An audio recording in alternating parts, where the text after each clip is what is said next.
अब यह बात है, अब आते हैं एक और महत्वपूर्ण विषय पर, कांची पर। कांची कामकोटि पीठ, 4 के अतिरिक्त 5वीं पीठ, अथवा कह दे तो पहली पीठ है ना, क्योंकि बहुत स्थानों पर जहां शंकराचार्य जी की परंपरा का वर्णन है वहां मात्र कांची का ही नाम आया, बाकी 4 पीठ का नाम नहीं आया। तो कांची पीठ के विषय में बहुत ही विरोधाभासी बात है। कैसे हैं? पुरी के शंकराचार्य जी के मठ में जब मैं गया था प्रयाग में, तो मुझे ज्ञात हुआ कि ये लोग कांची को मान्य पीठ नहीं मानते। क्यों? क्योंकि ये मानते हैं 4 पीठ हों, 4 आचार्य हों। अस्तु, 4 पीठ 4 आचार्य, कोई सिद्धांत में हमको विरोध नहीं इसमें। लेकिन यदि आप यह मानते हैं कि 4 पीठ ही हों, 4 आचार्य हों, तो कांची में क्या आपत्ति है? तो कांची में इसीलिए आपत्ति है क्योंकि दिशाएं 4 हैं, महावाक्य 4 हैं, वेद 4 हैं, तो आमनाय भी 4 हैं, तो पीठ भी 4 है। बहुत सुंदर बात। कांची क्या है? अगर हम क्षेत्रगत विभाजन देखें तो रामेश्वरम पर्यंत तो श्रृंगेरी का है क्षेत्र, तो एक ही पीठ के क्षेत्र में दूसरी पीठ कैसे स्थापित हो सकती है, दूसरा आमनाय कैसे स्थापित हो सकता है? अस्तु, बहुत बढ़िया। तो इसके आधार पर आप कांची का जो प्रमाण है उसको स्वीकार नहीं करेंगे, कांची को मान्यता नहीं देंगे। तो क्या करेंगे आप? तो आप काशी चले गए और वहां पर चिन्मयानंद का अभिषेक कर दिया आपने, काशी सुमेरु पीठ के अभिषेक। तो क्या काशी पूरी पीठ के अधीन नहीं है? पूरी पीठ का क्षेत्र काशी तक नहीं है? और यदि पूरी पीठ का क्षेत्र काशी तक है तो पूरी शंकराचार्य स्वयं अपने ही क्षेत्र में एक दूसरे आमनाय के शंकराचार्य का कैसे कर दे रहे हैं वहां स्थापन, और कैसे कर दे रहे हैं विनियोग। और मुझे पता चला कि चिन्मयानंद सरस्वती संन्यास के बाद भी अपने पत्नी और बच्चों को संन्यास किससे अर्जित धन से भरण पोषण कराते थे। ये तो आपत्ति आ जाएगी ना। और यदि आप यह मानते हैं 4 ही पीठ हैं, 4 ही आचार्य हैं, तो किस नियम से आपने सुमेरु की स्थापना की? और यदि सुमेरु को आप मान रहे हैं 100 साल भी नहीं हुआ जिसको बने हुए सुमेरु पीठ, वो तो सूक्ष्म पीठ है ना सरकार। सुमेरु क्या है? सूक्ष्म पीठ है ना, भौतिक पीठ तो नहीं है ना। जो 4 दिशा के 4 आमनाएं उन्हीं को ना भौतिक पीठ मानेंगे, सुमेरु को तो आप भौतिक मानेंगे नहीं। लेकिन चलिए ठीक है, यदि सुमेरु को स्थापना कर दी गई और आप इसको मान रहे हैं, तो कांची तो भैया हजारों सालों से है, उसको फिर क्यों नहीं मान रहे? सुमेरु का क्या काम है? सुमेरु के स्थान पर आप यदि हाँ कर दो जो करना है। सुमेरु का क्या काम है? न सुमेरु के पास ज्ञान है कि आप ज्ञान के माध्यम से धर्म की रक्षा कर रहे हैं, न सुमेरु के पास ढंग का अर्थबल है कि एकदम इन्वेस्टमेंट किए जा रहे हैं धर्म की रक्षा के लिए, न सुमेरु के पास कोई मान्य परंपरा है। मान्य परंपरा के लिए योगपट लगाना पड़ेगा ना आपको। क्या योगपट है सुमेरु का?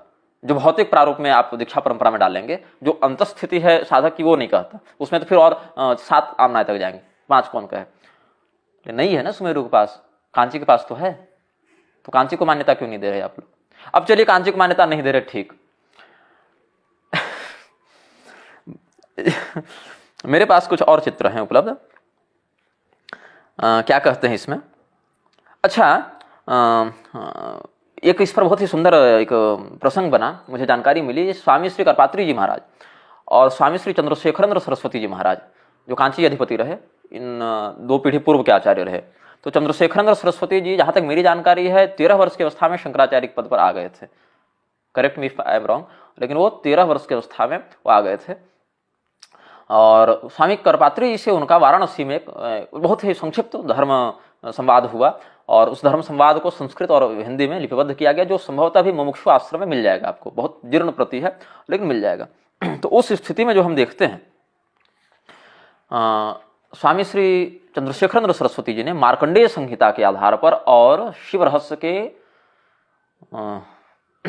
9वें अंश के आधार पर यह बताया। मार्कंडेय संहिता में जो 100 खंड हैं, उसमें जो 72वां खंड है उसका 7म 8म आप देख लें पटल, उसमें स्पष्ट बताते हैं कि शंकराचार्य जी 4 पीठों की स्थापना करने के बाद कामची आते हैं, वहां पर वो 5म पीठ की स्थापना करते हैं, और वहां पर स्थापना नहीं करते हैं, अधिष्ठान प्राप्त करते हैं, मतलब बनाते नहीं है, अभी तो पहले से रहता है, उसका अधिष्ठान प्राप्त करते हैं, और वहां पर फिर वो 5माचार्य के रूप में स्थित होते हैं।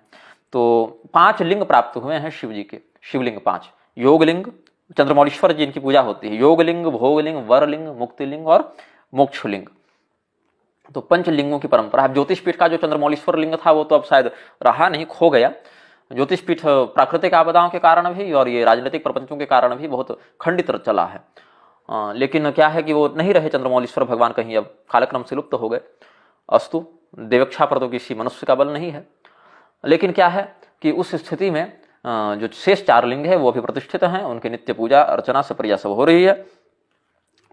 तो उसमें कहते हैं कि जो शंकराचार्य जी का जो चरित्र लिखा है गोविंदनाथ ने, और जो लिखा है शंकराभ्युदय, जो राजचूड़ामणि दीक्षित ने लिखा है, उसमें बाकी 4 पीठ का तो कोई उल्लेख ही नहीं किए हैं। उसमें उल्लेख किए केवल कांची का, एक पीठ कांची का।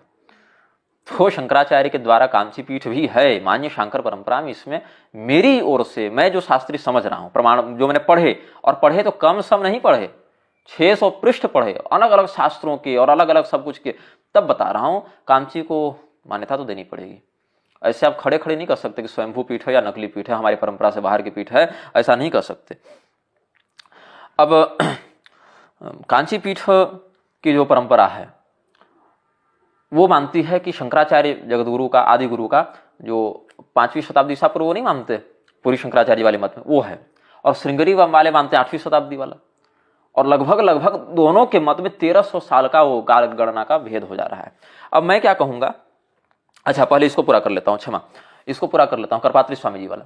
तो करपात्री स्वामी जी को जब उन्होंने प्रमाण दिया, किसने दिया? स्वामी श्री चंद्रशेखरेंद्र सरस्वती जी ने क्या प्रमाण दिया कि कांची पीठ का जो शास्त्रीय संदर्भ है वह कहां से समुपलब्ध है। तो उस समय उन्होंने मार्कंडेय संहिता से प्रमाण दिया, और जिसकी प्रति कांची में सुरक्षित है वो पांडुलिपि, और शिव रहस्य से दिया। तो शिव रहस्य मेरे पास भी कुछ मात्रा में उपलब्ध है, सारे अंश तो नहीं है, कुछ अंश उसके हमारे पास भी उपलब्ध हैं। तो उसमें कांची के जगतगुरु जी क्या कहते हैं,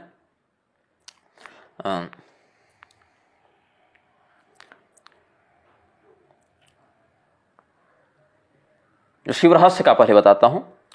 तद्योग भोग वर मुक्ति सुमोक्ष योग, जो मैंने अभी 5 शिवलिंग की चर्चा की ना, क्या कहते हैं भगवान शिव से प्राप्त करके, तद योग भोग वर मुक्ति सुमोक्ष योग लिंगार्चन प्राप्त जयस्वकाश्रमम तानवे विजित्य तर साक्षत शास्त्रवादर मिश्रान सकामच्या मथ सिद्धिमाप।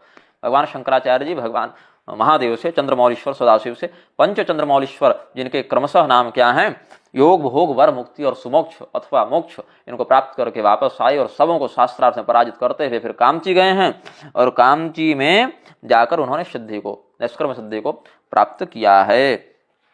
अब शिव रहस्य के बाद जो है मार्कंडेय संहिता, उसमें भी ये सब वर्णन है। और उसमें क्या कहते हैं अंत में, जो निर्णय सागर प्रेस से पतंजलि चरित्र प्रसादित है, पतंजलि चरित्र का प्रमाण दिया, उसमें कहते हैं शंकराचार्य जी के विषय में, उसमें गौड़पादाचार्य जी का, शंकराचार्य जी का, भगवान पतंजलि का, सबका है वर्णन। क्या कहते हैं, अद्वैत भाष्य मुपकल्प्य दिशो विजित्य कांची पूरे स्थिति मवापस शंकरार्य। भाष्यकार भगवान जो हैं वो क्या किया, अद्वैत भाष्य, अद्वैत दृष्टि से भाष्य लिख के और दिशो विजित्य, दिशाओं का विजय करके, और कांचीपुर में आते हैं, और वह शंकराचार्य भगवान। तो शंकराचार्य जी के जीवन चरित्र पर करीब करीब मान्य ग्रंथों को देखें तो 2 दर्जन से अधिक ही होंगे।